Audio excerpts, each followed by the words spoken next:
La Bible en un an, le 12 juillet, le livre d'Ésaïe, chapitre 22, verset 1 au chapitre 24, verset 23, le livre des psaumes, chapitre 9, verset 14 à 21, le livre des proverbes, chapitre 18, verset 19 et 20, les actes des apôtres, chapitre 9, verset 1 à 25.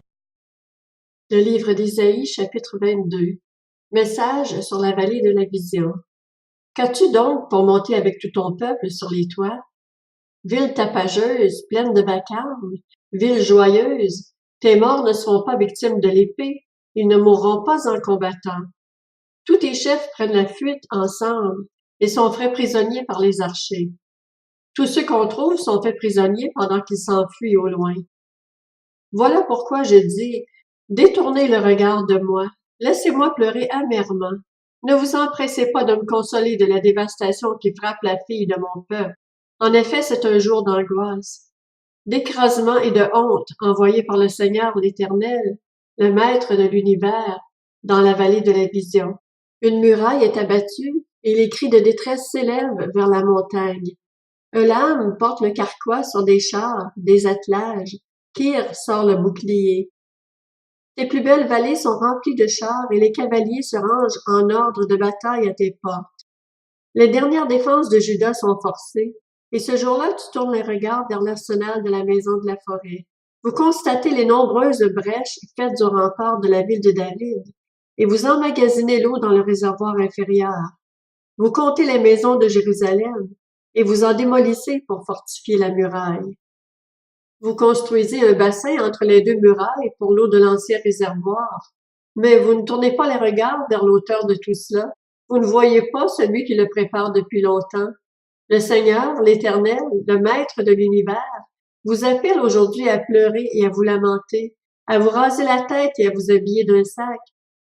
Et voici de la gaieté et de la joie. On abat des bœufs et l'on tue des brebis. On mange de la viande et l'on boit du vin. Mangeons et buvons, puisque demain nous mourrons, dit-on. L'Éternel, le Maître de l'univers, me l'a révélé. Non, cette faute ne vous sera pas pardonnée jusqu'à votre mort. C'est le Seigneur, l'Éternel, le Maître de l'univers qui le dit. Voici ce que dit le Seigneur, l'Éternel, le Maître de l'univers. Va trouver le dignitaire Keshebna, le responsable du palais, et dis-lui, que possèdes-tu ici et qui t'appartient ici pour que tu y creuses un tombeau? On se creuse un tombeau sur la hauteur, on se taille une habitation dans la roche. L'Éternel va te lancer d'un jet vigoureux, t'envelopper soigneusement et te faire rouler en te lançant comme une balle sur un vaste territoire. C'est là que tu mourras, là que se retrouveront tes glorieux chars, toi qui fais la honte de la maison de ton maître. Je te chasserai de ton poste, l'Éternel t'arrachera de ta situation. Ce jour-là, j'appellerai mon serviteur Eliakim, le fils de Hilkija. Je lui ferai enfiler ta tenue, je lui mettrai ta ceinture, et je remettrai ton pouvoir entre ses mains. Il sera un père pour les habitants de Jérusalem et pour la communauté de Juda. Je mettrai sur son épaule la clé de la maison de David. Quand il ouvrira, personne ne pourra fermer, et quand il fermera, personne ne pourra ouvrir. Je l'enfoncerai comme un piquet dans un endroit solide, et il sera un trône de gloire pour sa famille.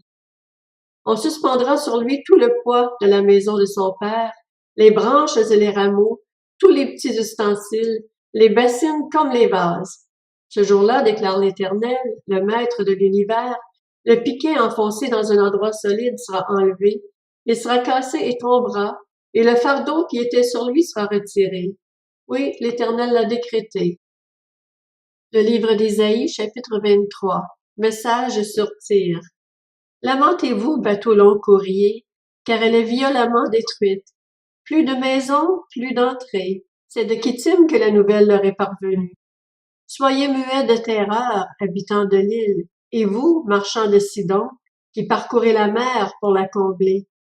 Amenez à travers les vastes eaux les céréales du Chicor, les moissons permises par le Nil, constituaient son revenu. Elle était le marché des nations. Sois couverte de honte, Sidon. En effet, voici ce que dit la mer, la forteresse de la mer. Je ne me suis pas tortillé de douleur, je n'ai pas accouché, je n'ai pas élevé de jeunes hommes, ni pris soin de jeunes filles. Quand les Égyptiens apprendront la nouvelle, ils trembleront comme pour Tyr. Traversez la mer jusqu'à Tarsis. Lamentez-vous, habitants de l'île. Est-ce là votre ville joyeuse? Son origine était très ancienne et ses pas l'amenaient à s'établir loin de chez elle. Qui a pris cette décision contre Tyr? Elle qui distribuait les couronnes, elle dont les marchands étaient des princes, dont les commerçants étaient les plus importants de toute la terre. C'est l'Éternel, le Maître de l'univers, qui a pris cette décision pour briser l'orgueil de tous ceux qu'on honore, pour humilier tous ceux qu'on juge importants sur la terre. Parcours ton pays comme le fait le Nil, fille de Tarsis. Il n'y a plus de limitation. L'Éternel a déployé sa puissance contre la mer. Il a fait trembler des royaumes. Il a donné l'ordre à l'intention de Canaan de démolir ses places fortes. Il a dit, tu ne continueras plus à te livrer à la joie, vierge violée, fille de Sidon. Tu auras beau te lever pour traverser jusqu'à Kittim, même là, il n'y aura pas de paix pour toi. Regarde le pays des Babyloniens, ce peuple qui n'en était pas un. Les Assyriens l'ont destiné aux habitants du désert. Ils ont érigé des tours pour en faire le siège, ont démoli ses palais, en ont fait une ruine. Lamentez-vous, bateau long courrier, car votre lieu de refuge est détruit. Ce jour-là, et pendant 70 ans, la durée de vie d'un roi, Tyr tombera dans l'oubli. Au bout de 70 ans, le sort de Tyr sera pareil à celui de la prostituée dont parle la chanson. Prends une harpe, fais le tour de la ville, prostituée oubliée, joue bien de ton instrument, chante sans cesse pour qu'on se souvienne de toi. Au bout de 70 ans, l'Éternel interviendra pour Tyr, et elle retournera à son salaire impur. Elle se prostituera avec tous les royaumes du monde, sur toute la surface de la terre. Mais ses revenus et son salaire impur sont consacrés à l'Éternel. Ils ne seront ni entassés, ni mis en réserve, car ces revenus permettront de fournir de la nourriture à satiété et des habits magnifiques à ceux qui habitent devant l'Éternel. Le livre d'Ésaïe, chapitre 24. Voici que l'Éternel saccage la terre et y sème la dévastation. Il bouleverse sa surface et disperse ses habitants. Un même sort frappe le prêtre et le membre du peuple, le maître et l'esclave, la maîtresse et la servante, le vendeur et l'acheteur, le prêteur et l'emprunteur, le créancier et le débiteur. La terre est entièrement saccagée, livrée au pillage. Oui, l'Éternel l'a décrété. La terre est en deuil, elle est épuisée. Le monde, épuisé, dépérit. Les grands des peuples de la terre dépérissent. La terre avait été souillée par ses habitants, parce qu'ils enfreignaient les lois, modifiaient les prescriptions, violaient l'alliance éternelle. Voilà pourquoi la malédiction dévaste la terre et ses habitants doivent supporter les conséquences de leurs crimes. Voilà pourquoi les habitants de la terre sont punis et il ne reste qu'un petit nombre d'hommes. Le vin nouveau est en deuil, la vigne dépérit. Tous ceux qui avaient le cœur joyeux gémissent. La joie des tambourins a cessé, le tapage des amusements a pris fin, la musique jubilatoire de la harpe a cessé. On ne boit plus de vin en chantant, les liqueurs fortes paraissent amères aux buveurs. La ville du chaos n'est plus que décombres. Toutes les maisons sont fermées, on n'y entre plus. On crie dans les rues parce que le vin manque. Toute réjouissance a disparu, l'allégresse est bannie du pays. Il ne reste dans la ville que des ruines, et les portes sont abattues, démolies. Sur la terre, au milieu des peuples, c'est comme lorsqu'on secoue l'olivier, comme lorsqu'on grappille des raisins après la vendange. Les survivants se mettent à pousser des cris de joie. De l'ouest, ils célèbrent la majesté de l'Éternel. Donnez donc gloire à l'Éternel dans les endroits où brille la lumière, au nom de l'Éternel, du Dieu d'Israël, dans les îles de la mer.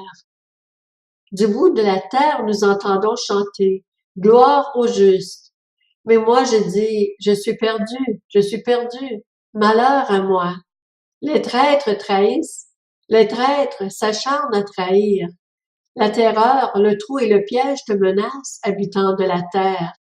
Celui qui prendra la fuite devant les cris de terreur tombera dans le trou, et celui qui remontera du trou sera pris dans le piège, car les écluses d'en haut sont ouvertes, et les fondations de la terre sont ébranlées.